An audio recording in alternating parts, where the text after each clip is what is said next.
Hello and welcome to AI, Data and Digital Profession video podcast series. I'm your host, Asif Gill.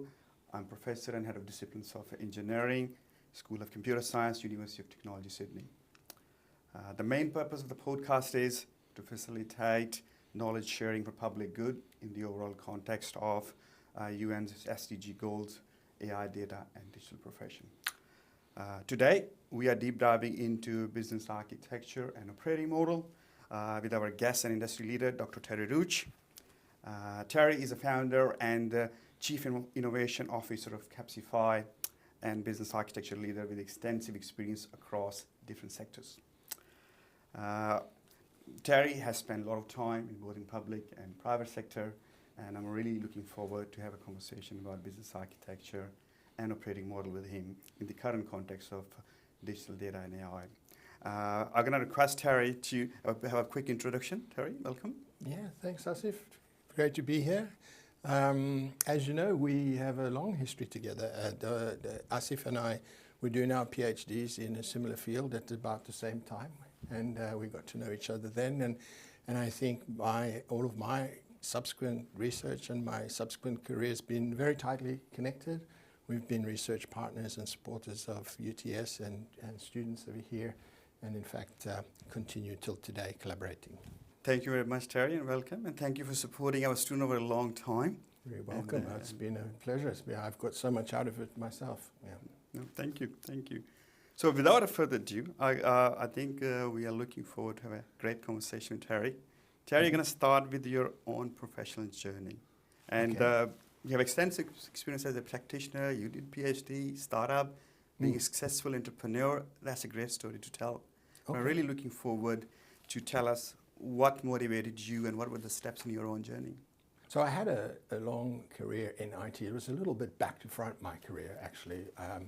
I was, after more than a few decades in helping to implement technology systems for big, complex organizations, I was starting to get scratch an itch about some challenges we were facing, which was particularly around helping to explain how a business operates so that we could automate it with our technologies. I was working for big, large technology firms.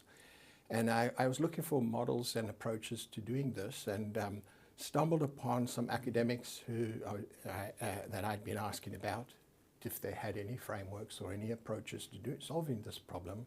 And they said, well, no, but why don't you come and do a PhD? So very late in life, unusual for most, I probably innocently not knowing what I was letting myself in for, I did that, and it was perhaps the best decision I made, and I went and studied enterprise modeling at UNSW down the road and then published my thesis in 2011. On the back of that, I was then able to turn that into a product, which was an enterprise architecture modeling platform. So we build models of a business and how it functions. And we've ran that business for 12 years. And in last December, we sold the business to a larger global software provider called Orbis. And today I run the research and innovation team here in Sydney for Orbis. That's a fascinating journey, Terry. I became an academic. I think I went back to industry a bit, but then I went back to university, and it's a fascinating journey for someone to do industry or applied sense of the PhD and then really making an impact. And actually you're providing opportunity for a lot of students from our university as well over a period of time, yeah. We have. It's been really great to keep connections with academia, and primarily through yourself, and having that opportunity. We've given PhD scholarships to a number of students over the years, both here and at UNSW, and we have probably, I think, 6 or 7 alumni now of students that you've provided us, and we have a current crop working right now on very exciting stuff. Yeah. Fascinating. So I'm going to ask some questions for the upcoming generation. Yep. So before we dive into the business architecture, in the School of Computer Science, I mean, people talk about IT architecture and what we teach enterprise architecture practice. So business seems very business. So what is a business architecture as a very basic way? Okay. Well, the business architecture is meant to help you explain what the business does and how it functions. Uses the analogy of architecture, like how you get an architecture of a building, explains all the different parts of the building, not just the structure, but the lighting, the electricity, the plumbing, all the different services that you have within the building, how they connect and how they all work. Well, imagine we have something like that, which explains how a business functions.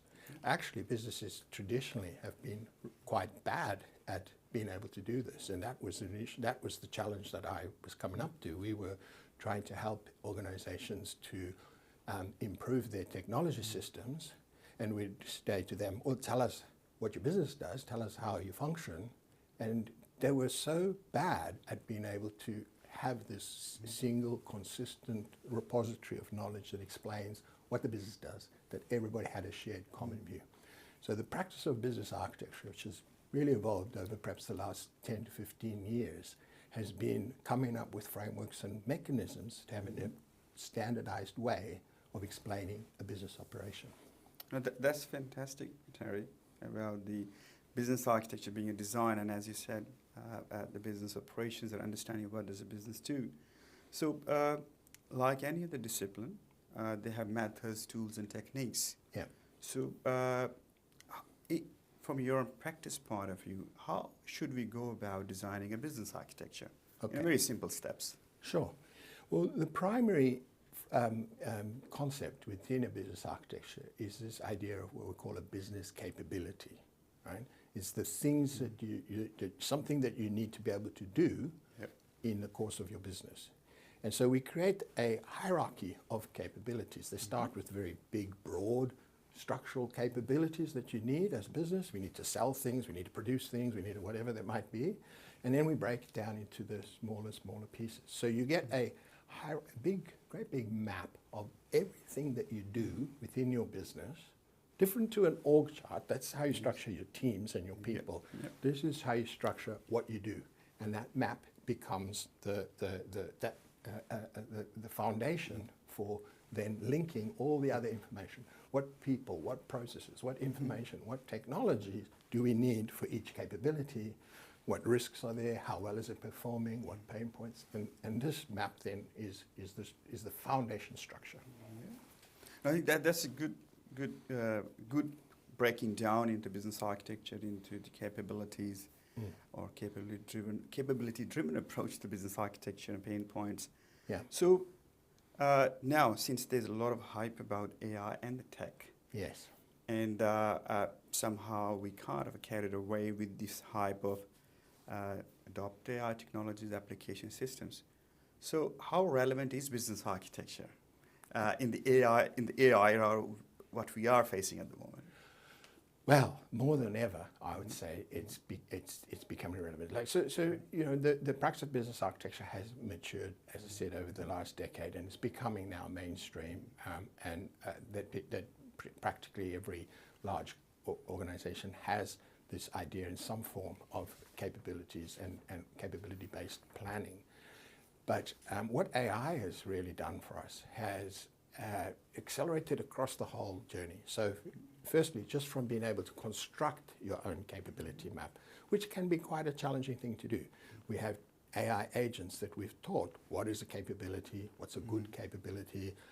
Capabilities need to have a certain characteristic like mutually exclusive and collectively exhaustive. And so we teach the agent what those concepts mean.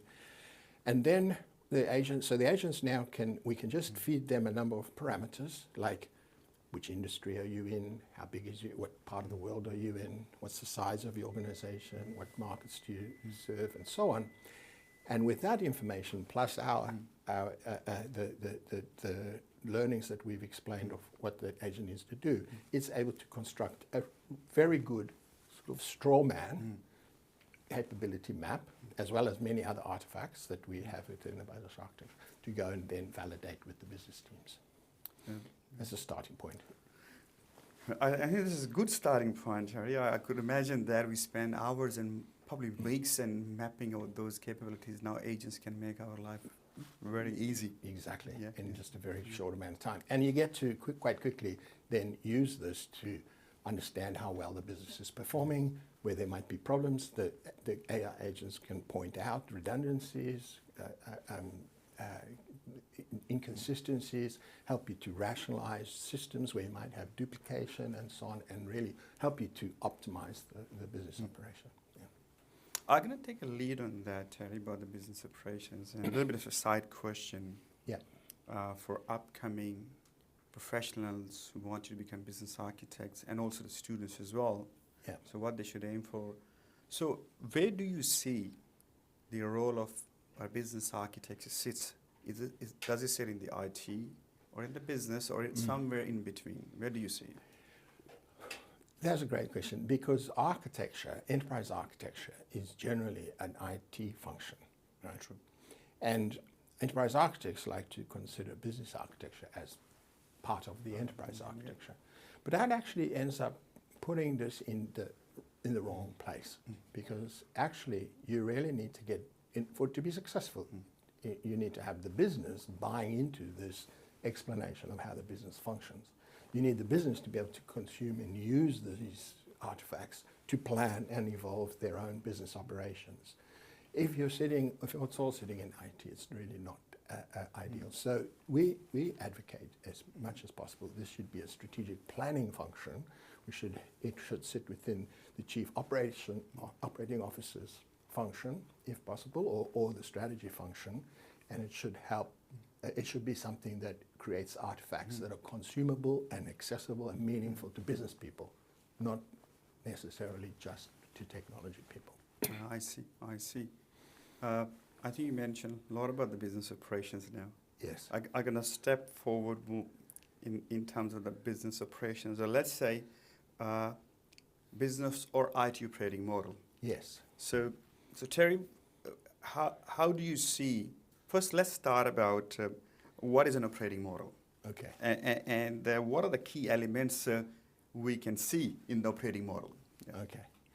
Exactly right. And that's a good question as well, because we all talk about an organization's operating model. But as a community, we didn't have really a very good mental model for what is an operating model. How do you draw it? What does it look like? What are the components of it? We talk about transforming the business operating model, the as is and to be operating model, but we don't even have a commonly accepted perspective. So the operating model really, what it is it's all the things and resources we have as an organization, and we categorize them into 4 categories. Things related to people, teams, skills, roles, and organization units, and so on. Things related to process, activities and logic and decisions, information and technology. So people, process, information, technology, primarily the 4 categories of it.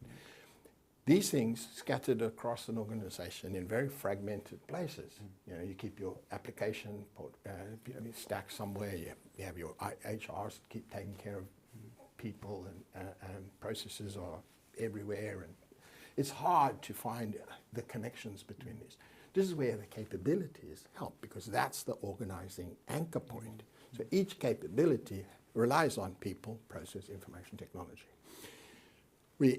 Those anchor points then, we look at what the business does and we create what we call value streams. The value streams are the interactions that you have as a business. We acquire new customers. We onboard the customer. We service the customer. Produce a product or whatever. And each of those value streams have the stages you go through, and under each stage we put the capabilities. So you can see you get the structure of value stream, stages, capabilities, and these are linked to all the people process. And that then, your collection of all your value streams across the business creates the operating model. And each value stream is the window into the operating model. You can interactively in a tool dive into, follow the connections through the capability, into the related content. You can heat map that thing, see which parts are operating well, which are not, red, green, orange, amber, for example. Where it's red, you can dig deeper and say, why is this red? What's the problem? Oh, we can drill down and see which process, which technology. And it just gives you this nice little mental model for explaining everything you do across your business through a standardized structure called the value stream. The way you explained to me, Terry, seems terrifying in a sense because it's federated in a nature, right? Yes. It's across the organization, processes and stuff. And having a view on or understanding the business operating model is a complex thing, right? I have a question leading to that. An organization can have hundreds of applications. Some organizations large have thousands of applications. Yes. Or technology components. Yeah. A few million data points and a few hundred entities, data and information entities to manage. Yeah. Then the maybe few hundred capabilities to a few thousand processes across the board. Yeah. So it's really a challenge when we have the true picture of the IT operating model. So how would you suggest people who are designing the IT operating model or business operating model, what are the three things they should be considering it when they're designing it? Well, the first thing is you have to bring the business on the journey. Okay, so there's no framework in the world that's ever going to work if you just come in and say, I've done it all, and here it is. This is how you do your business. It's hard for people to recognize themselves in these very abstract views. So you need to, it's baby steps, taking and bringing the people on the journey. Don't set too high objectives at goals for yourself immediately. You can't force change that quickly.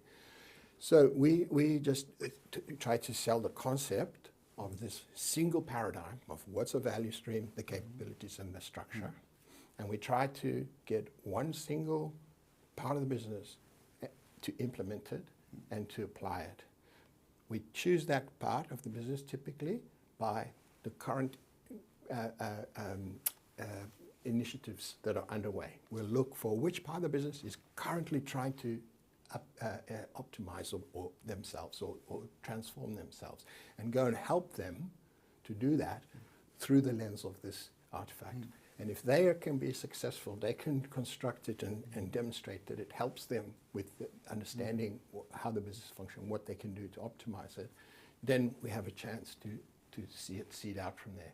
You can't take the goal and just say, let's go and build a model of the whole business and expect that it's going to be successful. It'd be very difficult. And certainly, Terry. I have a lot of points, but I'm going to cover maybe two more points on business architecture and operating model.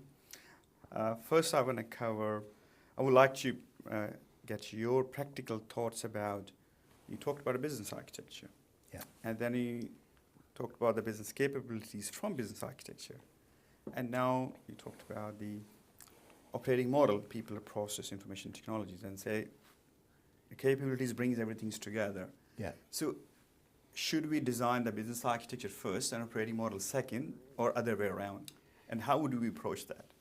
Well, the operating model will generally exist, okay? It's there. You already have systems.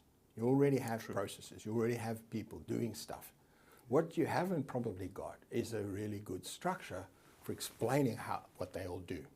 So what the business architecture does is it gives you the format and the structure to organize the operating model knowledge into that structure. That's the connection. So really what you're doing is you're coming in, you're applying business architecture to help make sense of this fragmented, disconnected, hard to represent organization. We don't have, one of the challenging things is we talk often about innovation and transformation. Yeah. When you're innovating, when you're transforming, what are you transforming? The operating model. If we don't have a common, consistent view of this thing, it's very hit and miss of whether, in fact, we're going to do the right thing or even understand where the problems are that we need to be addressing. So by putting it all together, you have a much better way of people managing themselves and figuring out how to optimize continuously. I think that's a great advice around there. We always struggle to try to bring together architecture, operations, They both are kind of complex in their nature. Just on your point there about how complex organizations are, I met a team in New York once, a big bank, and then 2 years later I met them again. They'd just been starting their enterprise architecture journey, and I met them 2 years later. How did you go so far? They said, oh, great. We just managed to catalog what our 20,000 systems do, right? It's hard for us to realize that's how complex some of these big organizations are. They don't even know what their 20,000 systems do.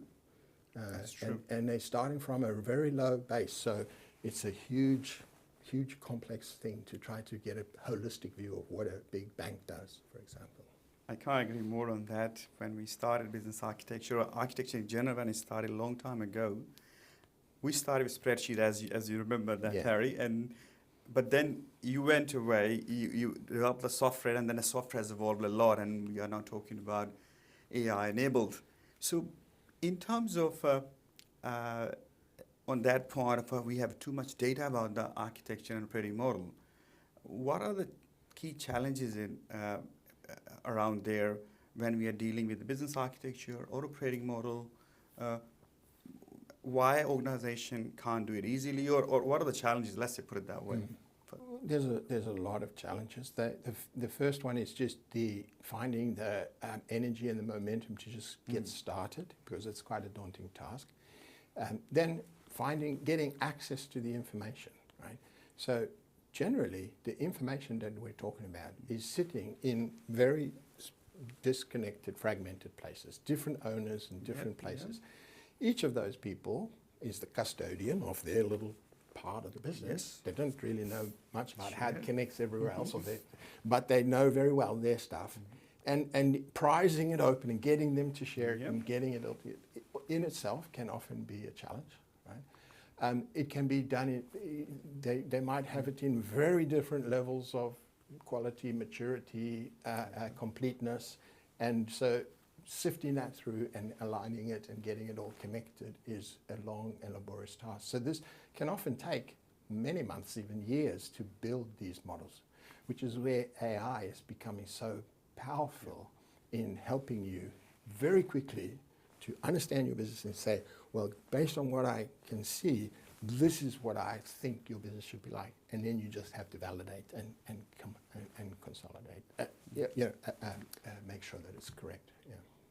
I think it's a great advice for businesses, and the challenges we have plenty of data, and there's no shortage of data, but collecting them and analyzing them, that's the challenge. Yeah. Terry, I'm going to wrap up on that final point. Okay. And I think that's probably maybe about you as well, and also the students. So I have a first question. Every technology leader, given you have spent a lot of time, I know you have a little bit of sideline from the city at the moment. A little bit away living from the city. So what is the legacy you are leaving for the others? And the second part of my question is that, what is your advice for the people who are studying architecture now, business architecture, IT architecture, and also for the early career professionals?